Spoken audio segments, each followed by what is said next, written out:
Hi friends, welcome to our channel. Today discussing about the subject name వచ్చేసి Telugu methodology అండి. తెలుగు మెథడాలజీలో one of the most important topic అయినటువంటి భాషోత్పత్తి వాదాలు అనే టాపిక్ సంబంధించి మనం కంటెంట్ అయితే ఈ వీడియోలో తెలుసుకుందాం. ఈ భాషోత్పత్తి వాదాలు అనేది మనకు తెలుసు చాలా ఇంపార్టెంట్ టాపిక్ అని ప్రతి డిఎస్సి ఎగ్జామ్ పేపర్లో చూసినట్టయితే ప్రతి క్వశ్చన్ పేపర్లో కూడా దీనికి సంబంధించి బిట్ అడగడం అయితే జరిగింది. కాబట్టి ఇలాంటి ఇంపార్టెంట్ టాపిక్స్ అయితే మనం తప్పకుండా అయితే నేర్చుకొని ఉండాలి. ఇప్పుడు మీరు చూసిన ఈ కంటెంట్ వచ్చేసి మనకు చాలా బుక్స్లో గ్యాదర్ చేసి లేని అంశాలన్నీ కూడా మనం ఒక చోట రాసి ఆ అంశాలు అయితే మీ ముందుకైతే తెస్తున్నాము. ప్రతి అంశాన్ని కూడా క్షుణ్ణంగా చదవండి. ఫస్ట్ వాదం వచ్చేసి మనకు దైవదత్తవాదం అండి. దీన్ని భగవద్దత్తవాదం అని జెనిసిస్ థియరీ అని అయితే అంటారు. భాష దైవదత్వం అని అనేక మతాలైతే విశ్వసిస్తున్నాయి. మానవుడిని సృష్టించిన భగవంతుడే భాషను కూడా సృష్టించాడు అన్నది వీరి యొక్క అభిప్రాయము. ఒక స్వీడన్ భాషావేత్త దేవుడు ఏర్పరిచినటువంటి ఈడెన్ తోటలో ఆడమ్ అనే అతడు స్వీడిష్ భాషను, శాటర్న్ అనే సర్పం డేవిస్ భాషను, ఈవ్ అనే అతను ఫ్రెంచ్ భాషను మాట్లాడారని విశ్వసించారనమాట. ఈ వాదం ప్రకారం చూసుకున్నట్టయితే హిందువులకు వాళ్ళ దేవుడిచ్చినటువంటి భాష వచ్చేసి సంస్కృతం అని, మహమ్మదీయులకు ఇచ్చిన భాష వచ్చేసి అరబ్ భాష అని, క్రైస్తవులకు ఇచ్చిన భాష వచ్చేసి హిబ్రూ భాష అని వీళ్ళ ప్రకారం నమ్ముతారనమాట. దేని ప్రకారం అంటే దైవదత్తవాదం అని. హిందువులకు సంస్కృత భాషను ఇచ్చిన దేవుడు వచ్చేసి శివుడు. శివుడు నాట్యం చేస్తూ డమరకాన్ని మ్రోగించినప్పుడు వెలువడిన 14 మహేశ్వర సూత్రాల నుంచి సంస్కృతం ఆవిర్భవించిందని పాణిని అనే మహర్షి తన వ్యాకరణ గ్రంథమైనటువంటి అష్టాధ్యాయులు అయితే పేర్కొన్నాడు అనమాట. ఈ శివుడు నాట్యం డమరుకాన్ని మోగించినప్పుడు వెలువడిన 14 మహేశ్వర సూత్రాలు, దీని ద్వారా మనకి సంస్కృత భాష అయితే ఏర్పడిందని చెప్తున్నాం కదా. ఇదైతే మనకు ప్రీవియస్ డిఎస్సి బిట్ అనమాట. దీనికి సంబంధించి మనకు సామెత రూపంలో అడిగితే నారు పోసిన వాడు నీరు పోయడా అని అడిగి ఇది ఏ వాదానికి సంబంధించినది అని అడిగితే మనం దైవదత్తవాదం అయితే చెప్పచ్చు. భగవంతుడు ఒక్కడే అయినప్పుడు ఒకే రకమైన భాష ఉండాలి కాబట్టి ఈ వాదనకు హేతుబద్ధత లేదు. ఈ వాదం తాడు బొంగరం లేని పుక్కటి పురాణంగా కొట్టివేశారనమాట. నెక్స్ట్ వచ్చిన వాదం వచ్చేసి స్వభావవాదం. గ్రీకు తాత్వికులైనటువంటి పైథాగరస్, ప్లేటో వంటి స్వభావవాదం భాష ఆవశ్యకతను బట్టి స్వాభావికంగా ఉత్పన్నమైందని అయితే భావించారు. మానవుడు నాగరికత వైపు పయనిస్తున్న కొద్దీ అవసరాన్ని బట్టి సహజంగా అనాయాసంగా భాషను ఏర్పరచుకున్నారని ఈ వాదం తెలుపుతుంది. ఇది వచ్చేసి మనకు స్వభావవాదం గురించి ఉన్న సమాచారం. నెక్స్ట్ వచ్చేసి సాంకేతికవాదం లేదా అన్యాయవాదం.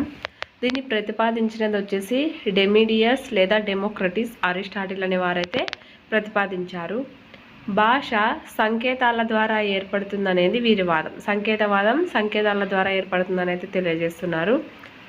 అవసరార్థులైన ఆది మానవులు గుంపులుగా ఒక చోట చేరి ఈ భావానికి ఇలాంటి ధ్వని రూపమైన సంకేతం ఉండాలి అని అన్వయాన్ని స్థిరపరచుకున్నట్లుగా ఈ వాదం ప్రతిపాదిస్తుంది.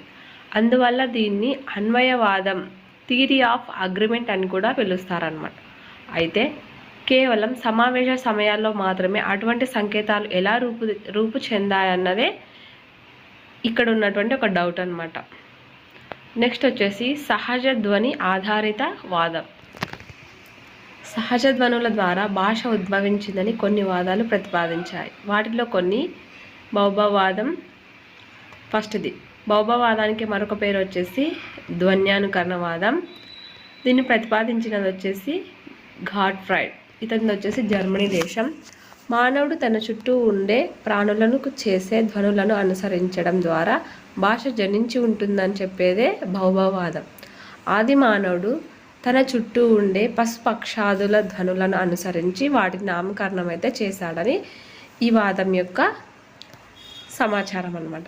కాక అనే అంటుంది కాకి, కుహు కుహు అంటుంది కోయిల అని, మేమే అంటుంది మేక, బెక్ బెక్ అంటుంది బేకము అంట, అంబా అంబా అంటుంది ఆవు అని వీరి యొక్క అంచనా అనమాట. కొన్ని పదాల ఉచ్చారణలు సహజ ధ్వనుల దగ్గరగా ఉండటం ఈ వాదానికి ఆధారం. కానీ ఈ సిద్ధాంతం ధ్వనులతో ఏ సంబంధము లేని ఎన్నో పదాలు ఎలా పుట్టాయో వివరించలేదు. పైగా ఈ ధ్వనులు చేసే జంతువులను వేరువేరు భాషల్లో వేరువేరుగా పిలుస్తున్నారు. వివిధ భాషల్లో వివిధ రకాలుగా ఉన్నవైతే చూడొచ్చు. ఈ వాదాన్ని వ్యతిరేకించినది వచ్చేసి మనకు మ్యాక్స్ ముల్లర్ అండి. నెక్స్ట్ వాదం వచ్చేసి పూపు వాదం లేదా టట్టట్ వాదం. దీన్ని ఆశ్చర్యవాదం లేదా వివక్ష ప్రేరణ వాదం అని కూడా అంటారు. ఈ వాదాన్ని ప్రతిపాదించిన వారు వచ్చేసి కొండికల్.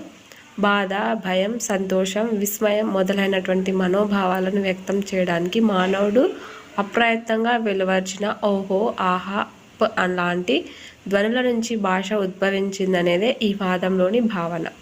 డార్విన్ వంటి శాస్త్రజ్ఞులు ఈ ధ్వనులు కొన్ని శారీరక కారణాల వల్ల ఏర్పడతాయని తెలిపారు. లకుముకి పిట్ట వంటి పక్షులు ఆహార అన్వేషణలో చెట్ల బెరడులను ముక్కుతో పొడిచినప్పుడు టట్ అనే శబ్దం వస్తుంది. అటువంటి ధ్వనులు కూడా భాషకు మూలమని ఈ వాదం తెలుపుతుంది. ప్రముఖ భాషావేత్త అయినటువంటి హెర్పర్ ఈ వాదాన్ని ఖండించారు. పూపు వాదాన్ని ఖండించినటువంటి ప్రముఖ భాషావేత్త ఎవరంటే హెర్పర్ అనమాట. నెక్స్ట్ వచ్చేసి యోహిహో వాదం. దీన్నే హైలెసా వాదం అని కూడా అంటారు. దీన్ని ప్రతిపాదించినది వచ్చేసి నోయిర్. మానవులు శ్రమతో కూడిన పనులు చేసేటప్పుడు తన శ్రమను మర్చిపోవడానికి చేసే ప్రత్యేకమైన ధ్వనులే భాషోత్పత్తికి మూలమనున్నది ఈ వాదంలోని భావన. చాకలివారు బట్టలు ఉతికేటప్పుడు ఇస్ ఇస్ అని, పడవ నరిపేవారు హైలెస్సా అని, పల్లకి మోసేవారు అహో అహో అని చెప్తుందన్నమాట. నెక్స్ట్ వాదం వచ్చేసి మనకు డింగ్ డాంగ్ వాదం. దీనికి మరొక పేరు వచ్చేసి ప్రకంపన వాదం.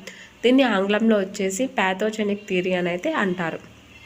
ప్రతిపాదించినది వచ్చేసి మ్యాక్స్ ముల్లర్. ఇతనిది వచ్చేసి జర్మనీ దేశం.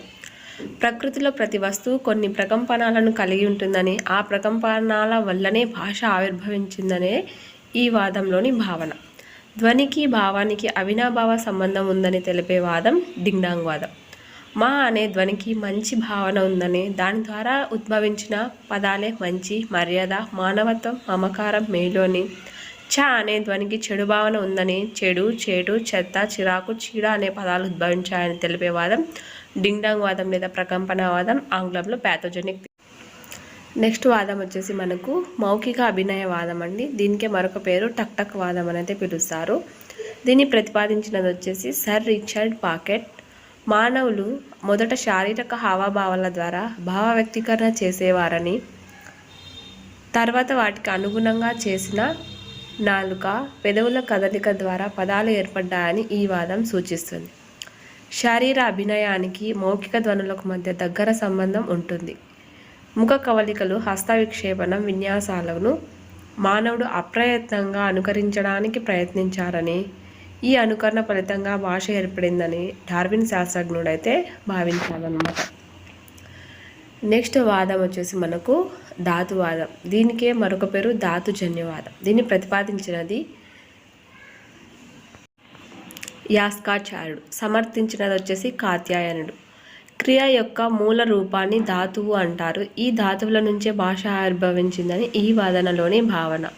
ఉదాహరణకు అను అనే ధాతువు నుంచి తినుట, తినిపించుట, తిన్నాడు, తినింది, తినడు, తినదు మొదలైన పదాలు ఏర్పడ్డాయి. ఈ వాదం ప్రకారం మొదట క్రియాపదాలు ఉత్పన్నమయ్యాయని, ఆ తర్వాత మిగిలిన పదాలు ఏర్పడ్డాయని తెలుస్తుంది. తెలుగు భాషలో ఎక్కువ పదాలు క్రియల ఆధారంగానే ఉద్భవించాయి కావున ఈ వాదాన్ని ఎక్కువ మంది సమర్థించారు.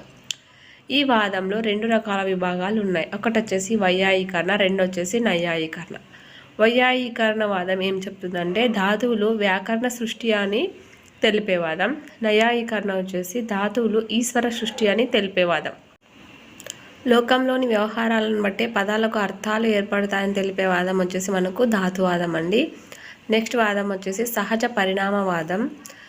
ఇది వచ్చేసి డార్విన్ ప్రతిపాదించిన జీవ పరిణామ సిద్ధాంతం ఆధారంగా ఏర్పడినదే సహజ పరిణామవాదం. మానవుడు శారీరకంగా జంతుజాలం నుంచి అభివృద్ధి చెందినట్లుగానే భాషాపరంగా శారీరక అవయవాలు క్రమక్రమంగా అభివృద్ధి చేసుకునేట ద్వారా భాషను నేర్చుకున్నాడని ఈ వాదంలోని భావన. వివిధ చేష్టలు, సంస్థలు, సంకేతాలు, ధ్వనులు భావ ప్రకరణకు ప్రాచీన మానవుడు వినియోగించిన క్రమంలో భావధ్వనులు రూపొందాయని ఈ వాదం తెలుపుతుంది. నెక్స్ట్ వాదం వచ్చేసి వివక్షావాదం. వ్యక్తులకు ఇతరులతో తమ అనుభవాలను పంచుకోవాలనే సహజ సిద్ధమైన ఈచ్ఛ ఉంటుంది. ఈచ్ఛ అంటే కోరిక.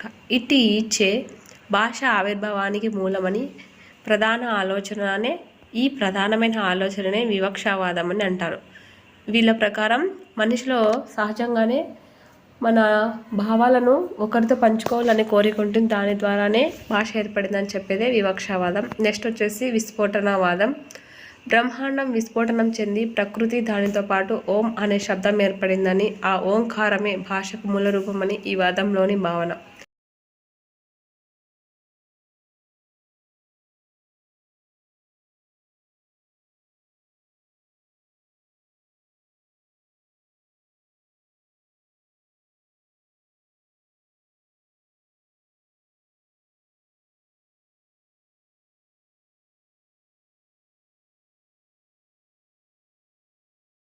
వాదం. నెక్స్ట్ వచ్చేసి సమాలోచనవాదం. మానవులు పరస్పరం సంప్రదించుకొని చర్చించుకొని అక్షరాలు, పదాలు, వాక్యాలు ఏర్పరచుకొని భాషను ప్రారంభించారని తెలిపే వాదం సమాలోచనవాదం.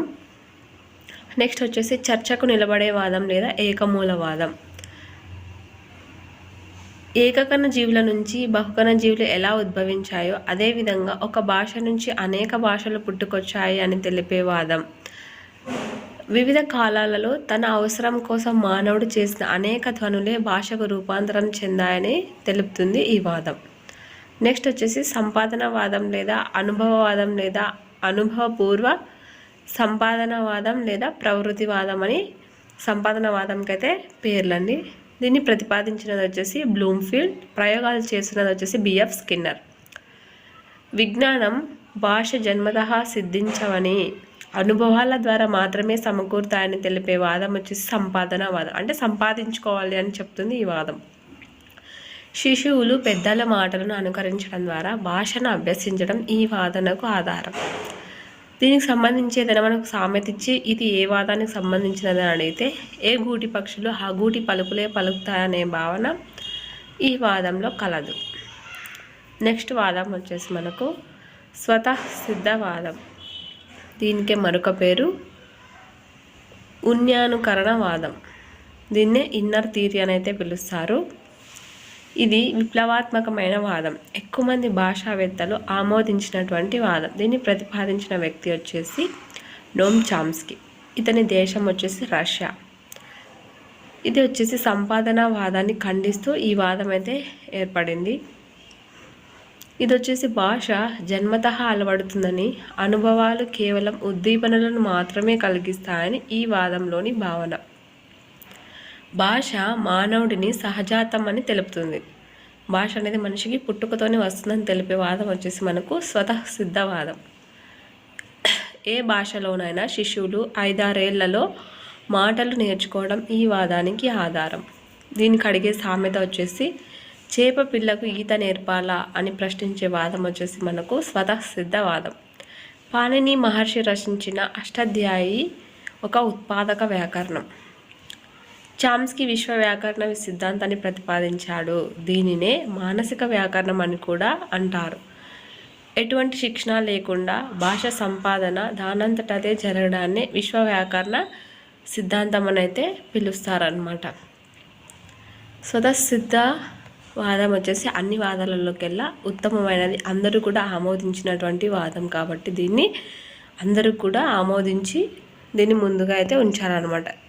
మనిషిలో స్వతసిద్ధంగా భాషను అభ్యసించే ఒక యంత్రాంగం అయితే ఉంటుందని, దాని ద్వారానే మనిషి భాష నేర్చుకోగలుగుతున్నాడని చెప్పేవాదం స్వతసిద్ధవాదం అండి.